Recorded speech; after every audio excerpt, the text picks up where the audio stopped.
Hi, my name is Todd Addy, and I'm a license level appraiser in Washington, Oregon, and Kentucky.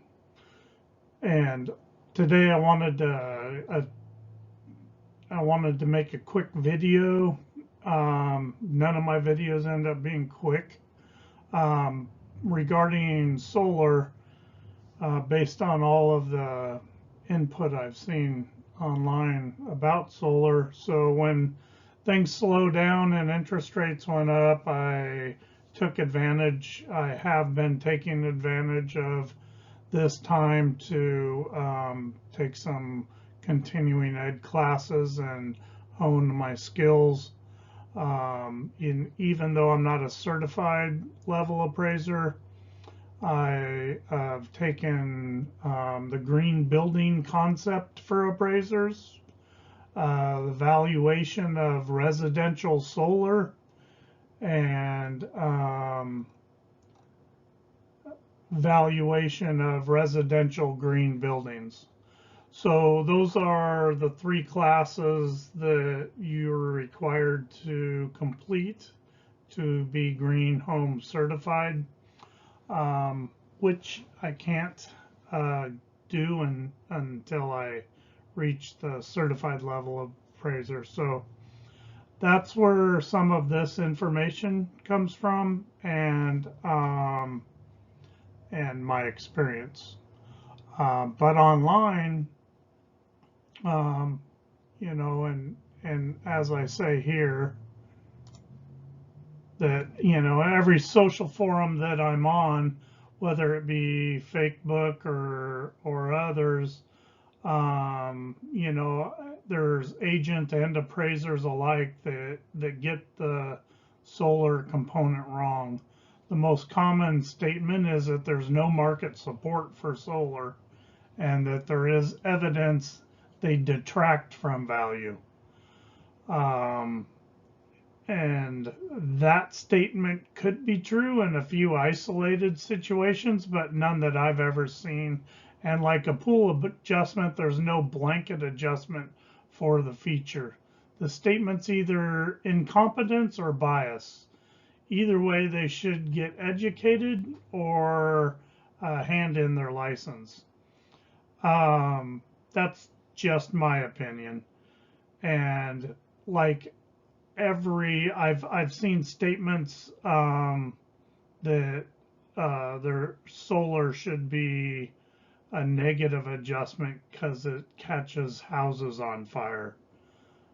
I've um, never seen an instance where solar's caught a house on fire. I assume that that appraiser has, but I haven't heard of it. I have, however, heard of natural gas exploding homes. I've seen that on TV. I've seen that just the other day. I saw that.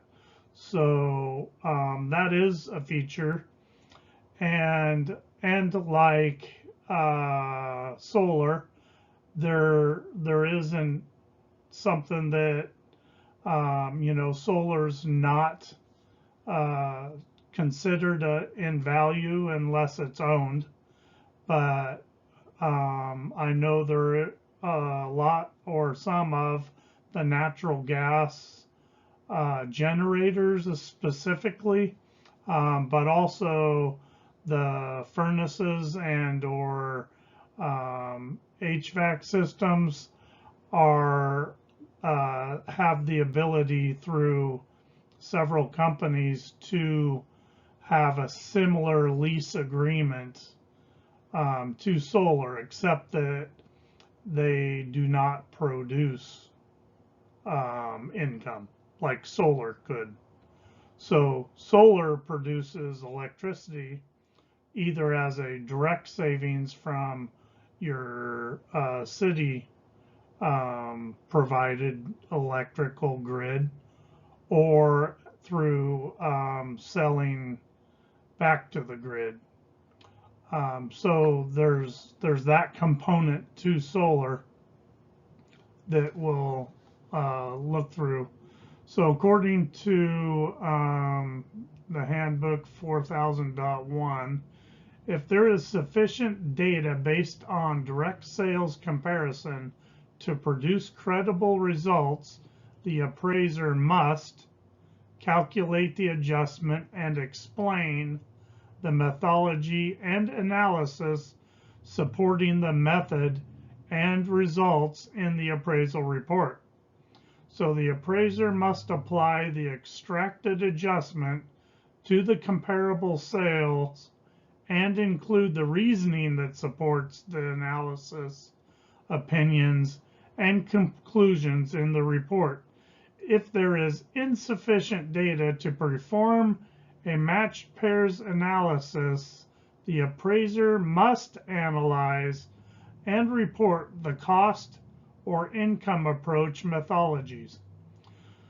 So that is saying that you have to come up with an adjustment, and a zero is an adjustment, and that you have to explain zero. I don't think that just one sentence, there's no market support. I think you have to show what you did to the method that you use to calculate that there's no market support. So Freddie Mac Seller's Guide, Services Guide states that the appraiser should consider whether methods such as income approach, cost analysis, discounted cash flows, market surveys, or any other applicable methods are appropriate. Now I fumbled that one, but let's go on to the next slide. So the solar panel to adjust or not adjust. So the HUD handbook 4000.1 again states that the photovoltaic system, PV system, must provide electricity for the residents and must meet applicable fire and electrical code requirements. These systems must be owned, not leased, to be considered eligible.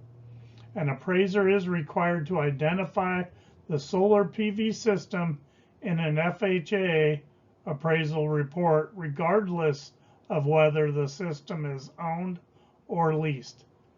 However, the appraiser is not permitted to include leased or PPA systems in the market value. So Fannie Mae, however, requires that appraisers may not make an adjustment for solar panels based solely on the equipment cost and installation cost, i.e. the cost approach, discounted present value of expected cost savings of the equipment over the useful life of the equipment, the income approach. These methods and techniques may be used to value solar panels. However, the Fannie Mae Selling Guide states that the appraiser must also analyze the market reaction to the solar panels. So the sales comparison approach is the preferred method for valuing solar PV systems. So the sales comparison approach would include extracting the value through a paired sales analysis.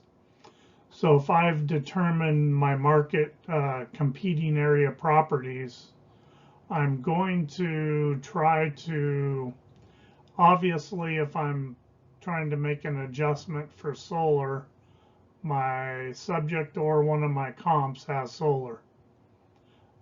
If it's a comp and you are required to use it, you have to develop the adjustment for it.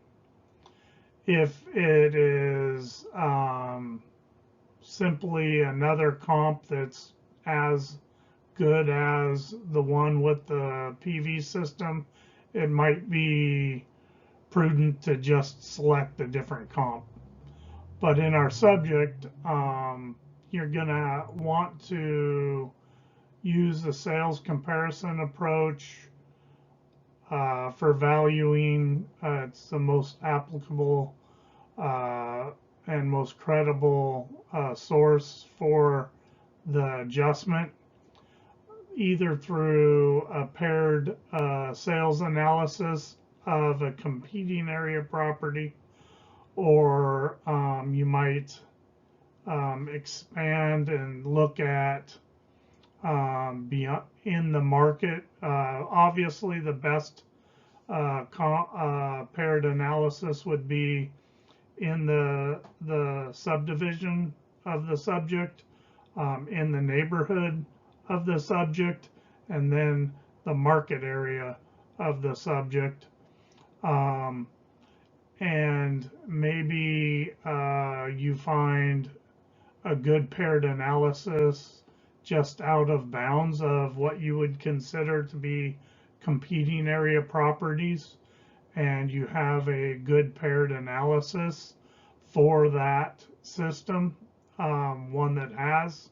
So a paired sales analysis is having two properties sold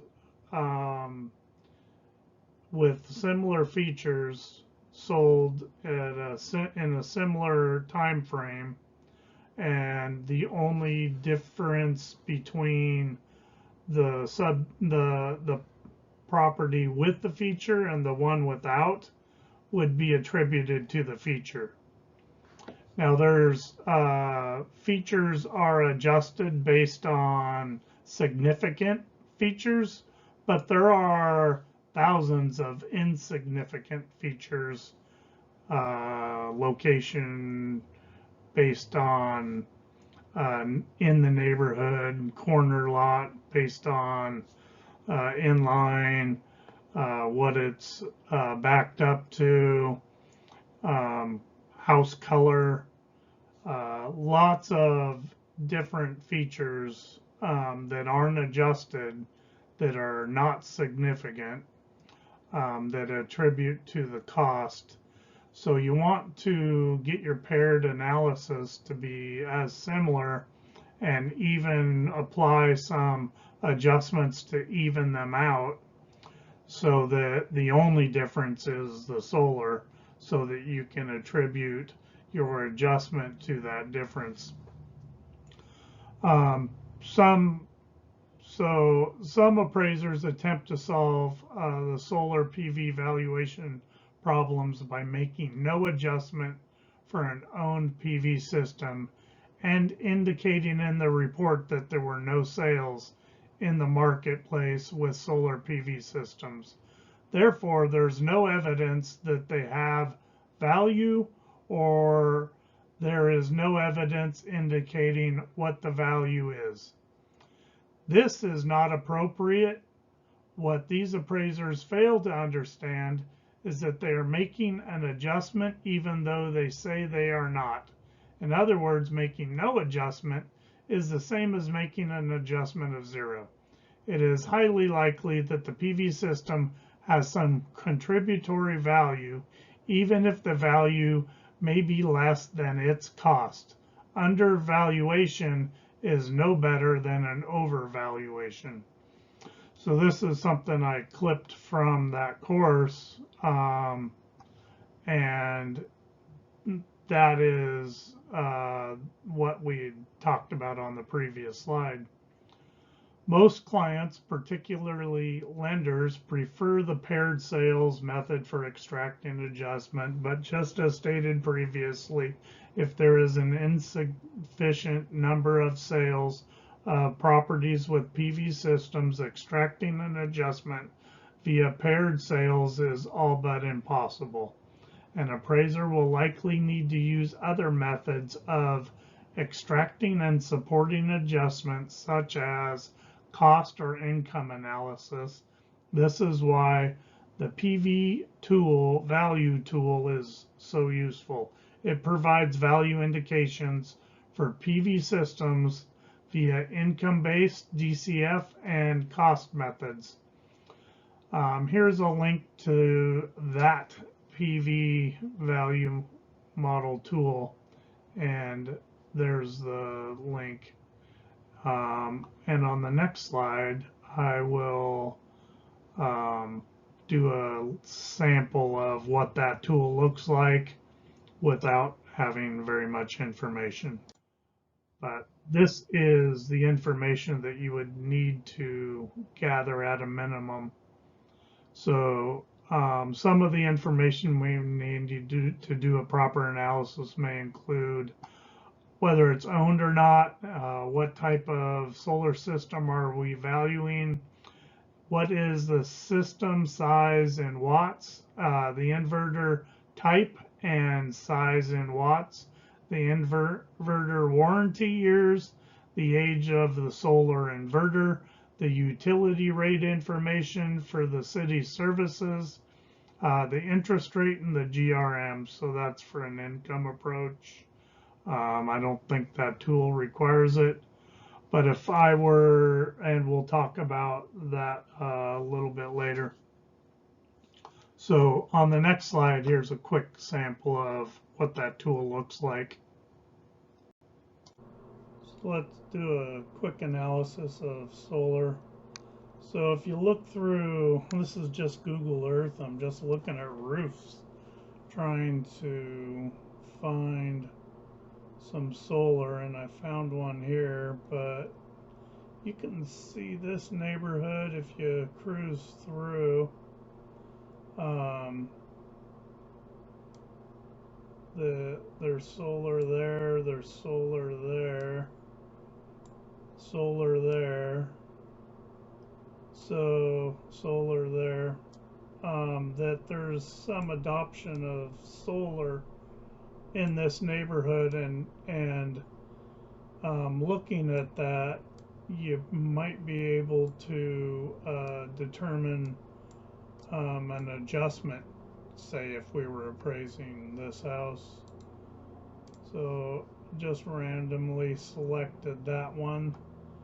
But if you look through and you don't know when this Google Earth happened, so maybe someone got solar recently, and if you're looking at your subject neighborhood and then you drive it and you go, wait, there's way more solar than I initially thought, that maybe that has something to do with the market sentiment regarding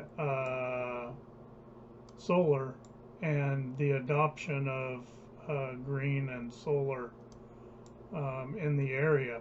So after we got an address, I'm just doing a little quick demo here on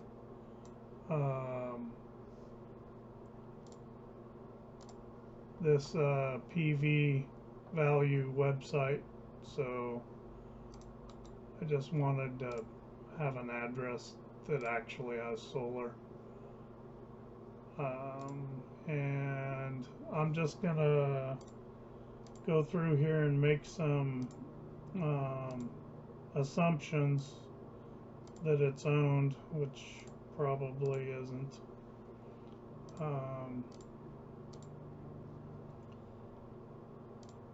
So let's say it's a year old, they just got it, it's fairly new. They got a system that's warranted for 30 years, and these are some default things. So you'd, going through this initially, if you have a house that you're looking for, you would know what information you'd want, and you'd probably get this from, a lot of this from their installation paperwork.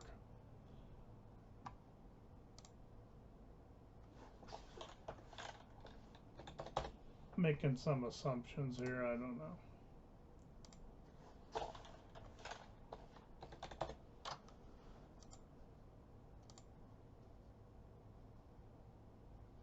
So this is info about the inverter and the size, its capacity. Just going with defaults.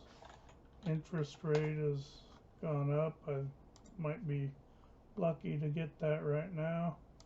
I know our my utility is 8 cents a kilowatt hour, so I'm sure that's what it is there as well. And here is the results of all of this. We can create a PDF. The indicated $watt value for the PV system, an average is about $3. We'll go with that. And then it gets you this. So they think that the system should be at 54 grand based on the fictitious info we put in. You know, I don't know what any of these are actual, any of these numbers, they're not actual, but I know the 8 cents might be, because that's what mine is. But you can go through here and you can get a good indicator of what the value of a solar system is going to be in its production over 30 years. So you're going to be 22 grand to the good on the high end annual value.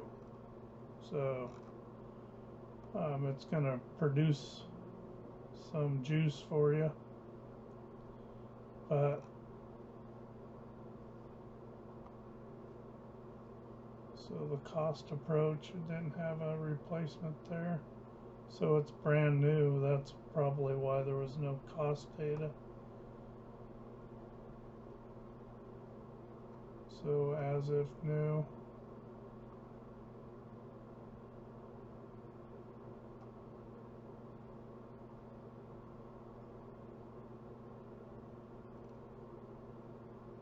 So that's a PV value. So you're able to go to that website and go ahead and, if you're not an appraiser, I guess this is what you get.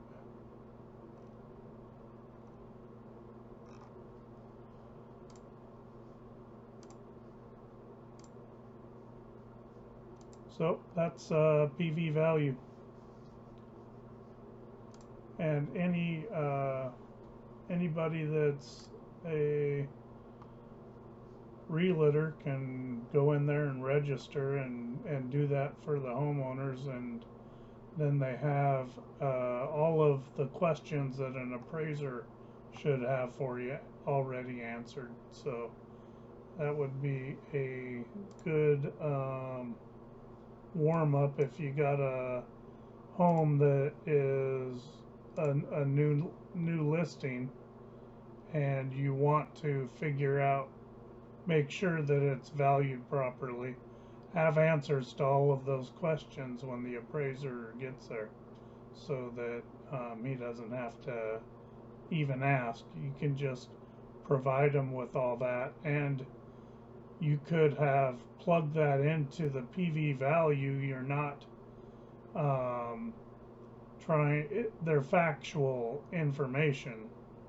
You know, you're just plugging those numbers in, and if you were to print that PDF, that would be helpful for the appraiser, and let him know that you're serious about a solid value for the solar. He's gonna evaluate what the public sentiment is regarding solar and whether it's viewed favorably, and do a sales comparison approach, and primarily use that for the adjustment factor on the solar. So but that's something that you can do to get a general idea of what the solar system is worth in a resale or refinance value for a homeowner if you're looking to refinance, or a realtor if you're looking to list a property. So after you've seen that quick video on that PV tool, one of the things that you have to do to measure public sentiment is to value for the sales comparison approach is to develop a market area adjustment by market participants. And here is an overview of public sentiment on the thing that we're talking about, which is energy consumption, energy savings, and solar and or green homes. So according to Energy Pulse, I'm sure it's not biased there, but a consumer energy study and survey that investigates energy consumption and conservation attitudes, 86% of Americans would choose one home or another based on energy efficiency. I would agree with that. Who wouldn't want an energy efficient home? Yeah, I want a home that leaks heating. So 78% of Americans who just bought homes say nobody talked to them about energy efficient. And 62% of people want energy efficient dwellings. 63% say energy prices have increased enough to make them consider changing their consumption habits. 61% think they are using less electricity than they were 5 years ago. So these statistics have indicated a strong consumer trend towards energy efficiency and green building and homes. I think that's going to continue, and that's why I took the classes. Even though I can't get green home certified, I'm still going to, as an appraiser, run into potential scenarios where I'm more and more likely over time to value a home with solar, and I have to be competent to do so. A growing number, according to press room page on USGBC website, a growing number of green building owners have seen 10% or greater increase in asset value. So LEED building report, almost 20% lower maintenance costs than typical commercial buildings. And green building retrofits typically decrease operating costs by approximately 10% in 1 year. A report of the Los Angeles market indicated that the rent per square foot was approximately 35% greater in LEED buildings than traditional buildings. A University of Texas at Austin study on the Austin Round Rocks, Texas metropolitan statistical area indicates that the home built to LEED standards experienced an 8% increase in value over an 8-year period compared to 6% increase for homes built to meet other green standards. It is said that all politics is local. It can also be said that all real estate is local. Nationwide trends can be interesting and occasionally useful, but local information is the lifeblood of the appraiser and essential in developing credible value opinions. So measuring the sediment in your area for your particular subject is essential in each and every assignment.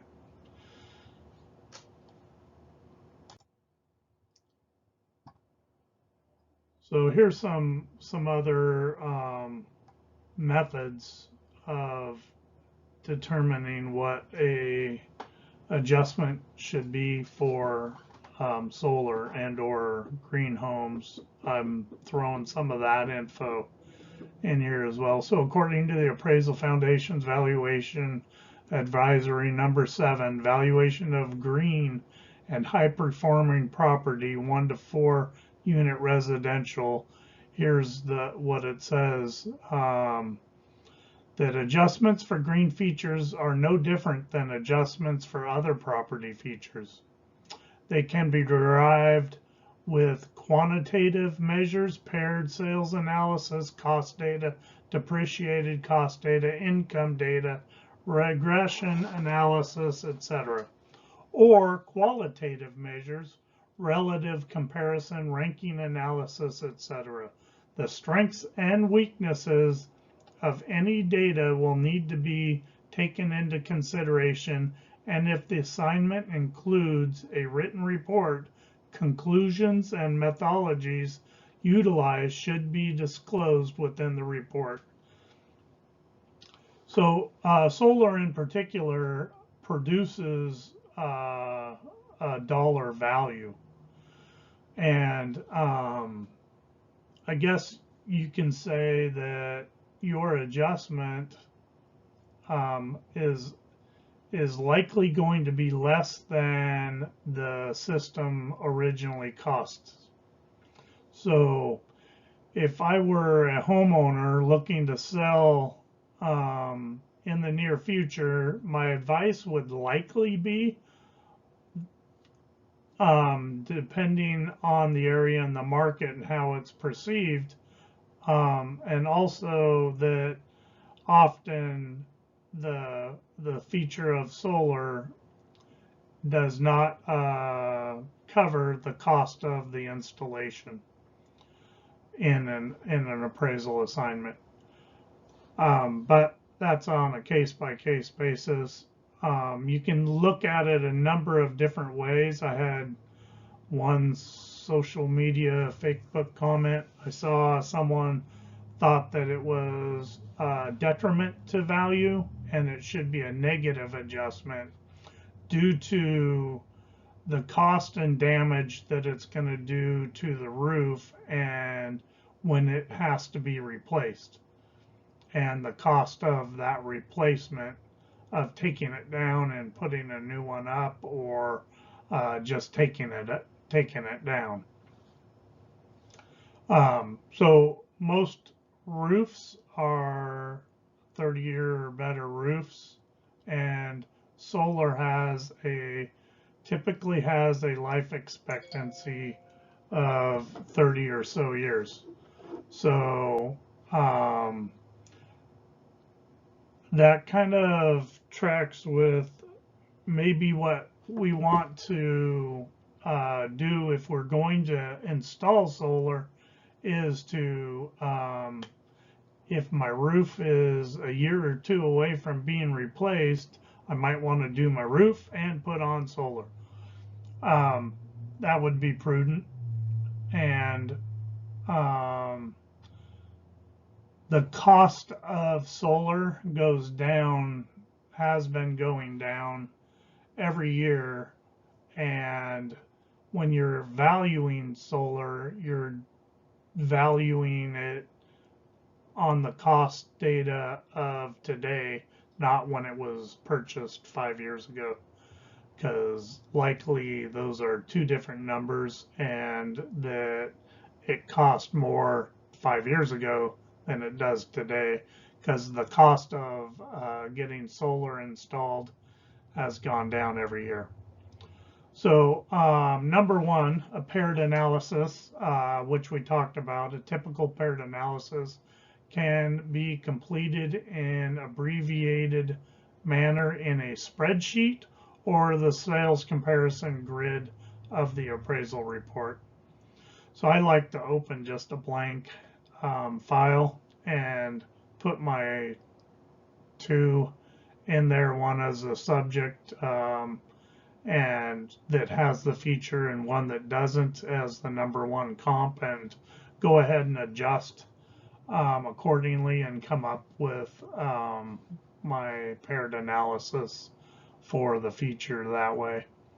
I'm sure everybody has a different way because that's something that I just came up with. So I've seen all of the education on paired sales where they basically put it in Excel and have just the major features and equalize those out, except for the feature that we're trying to isolate. And the difference is the adjustment for that feature. So a group data analysis, a variation of paired sales analysis is group data analysis, in which two groups of sales are compared to one another instead of comparing two individual properties, and the difference in the sale prices is attributed to the factor that is being adjusted for. So an example would be an analysis of 4 high-performing dwellings, if we're looking at a green home adjustment, sold for an average of $282 per square foot, and the 10 standard dwellings sold for an average of $268 per square foot. The appraiser attributed the entire sales price difference to construction quality and extracted an adjustment of $14 per square foot for green buildings compared to standard built buildings. So also another way to factor an adjustment for green building would simply be a Q quality adjustment, a Q4 compared to a Q2 or Q3 compared to a Q2. That the green home building would likely command a Q2 rating compared to a Q3. So a combination of depreciated cost and paired group sales in the data, if the data is weak, an appraiser may need to use multiple sources to increase the credibility. One way to do this is by combining paired sales or group data analysis with a depreciated cost analysis.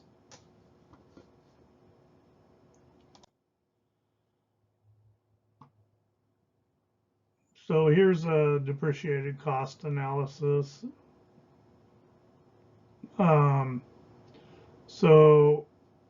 The present value of energy savings, present value in terms of energy efficiency, is actually the value of the anticipated future savings that results from the efficiency.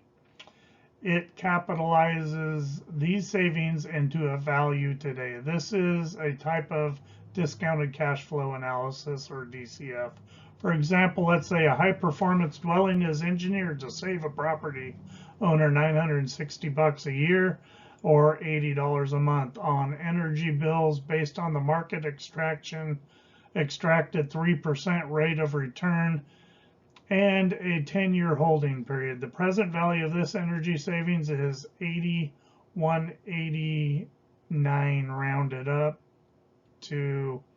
rounded to 8,000. So this method is employed by appraisers in many situations. The approach has 3 steps. Estimate the cost of the efficiency measure. Estimate the amount of depreciation. Subtract the depreciation from the cost. So the other method is income, and a GRM or income method, a gross rent multiplier. So if you were to, for me, that was my initial, when I was training, I asked my supervisor if, with regard to solar, because it produces a value, that could you apply a GRM, and I didn't get a positive response to that. But in taking these classes, I find that maybe was on track.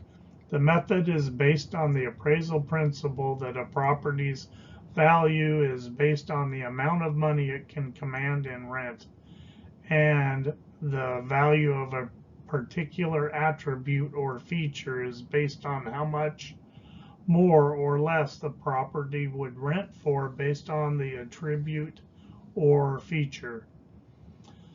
So if I have a rental that has solar that pays for the electric, and my renter does not have to pay for electricity, I would increase the rent to supplement my cost of the solar, and that increased rent multiplied by the gross rent multiplier might be the appropriate adjustment for solar on an income, from an income approach. So it lines out how to do that. And for me, my initial thought was that if I determined what the over 12 months, how much electricity the solar produced, multiplied by the cost of public juice, which on my bill is 8 cents a kilowatt hour. So if I'm producing X amount of kilowatt hours times that, I have a dollar figure that my solar's commanding, multiplied by a GRM, could be an adjustment for an income approach. But here's what it lines out. Find comparable sales for properties as similar to the subject as possible, with special attention paid to the local similarities. These comparables should be sold properties that are rented. So this is how to come up with a GRM. Divide the sale price of each comparable by its monthly rent and arrive at an indicated GRM. Reconcile the GRM with the comparable into one GRM to be used for the subject. So there's lots of ways to gather and analyze comparable rented properties to develop an opinion of the contributory rental value for the feature or features in question. And to develop that GRM, I'm going to take the most similar properties and their GRM, and maybe I come up with indication of what the GRM is that way, and maybe a larger sample of market participants that are competing with my subject and their GRM, taking into account similarities for rental properties would be square footage, but mostly bedrooms, how many bedrooms, and location. So finding the right comparables to extract the GRM and get the most accurate gross rent multiplier for the subject property is important. And then I'd multiply the contributory rental value by the GRM that was developed. So figure out how much more of rent you're getting for your solar, develop a GRM, and then multiply the two is what it's outlining there for an income approach to valuing solar. And here's an order of adjustment supporting green buildings.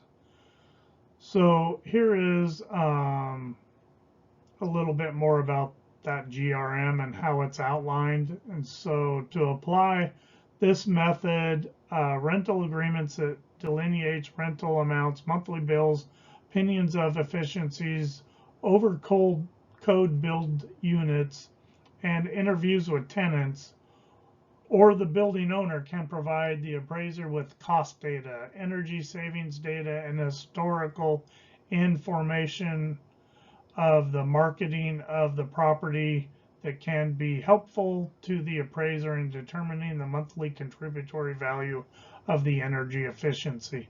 The appraiser may also perform a variation of paired sales analysis, which compares rents of energy efficient properties with rents of non-energy efficient properties in order to extract the dollar difference attributed to the energy efficiency.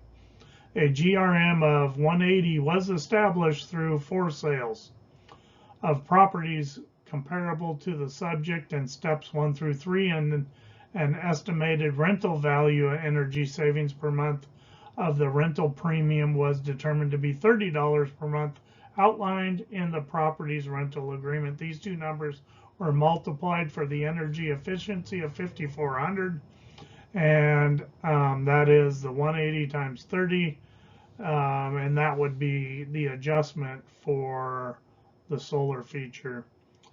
So a qualitative analysis is, as the definition indicates, there are several forms of qualitative analysis, including bracketing, relative comparison analysis, ranking analysis, and others. So that is a whole lot of information on how to arrive at a number to adjust for solar, and that just because your subject and your 3 or 4 comps plus whatever number of limited homes that you consider to be competing with your subject, hopefully that number's around 30 to 50, that none of them have solar, and you determining that there's no value for solar in your subject property based on the limited sales of solar properties in your area might not hold water. So here's a little bit about green buildings I thought I'd throw in there, and coming up with a value for the green building that I talked about a little bit earlier. And this is some of the information that the quality of construction is another factor that often requires adjustment in appraisals of green properties, often because of the additional emphasis placed on the envelope of the home and its more meticulous assembly. So I talked about that in a Q rating difference.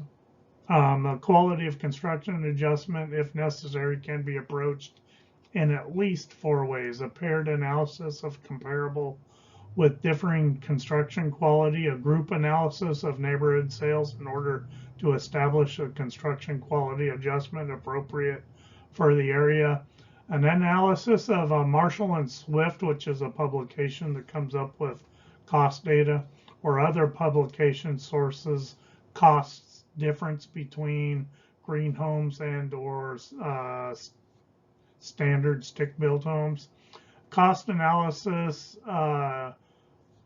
e.g. Marshall and Swift, with additional support from paired analysis in the subject's neighborhood. So that is all that I have on solar, and I hope that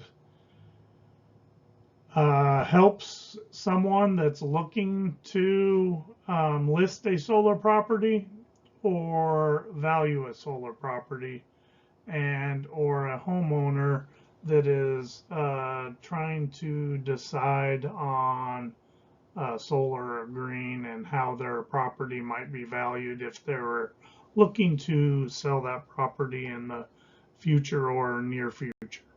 Thanks.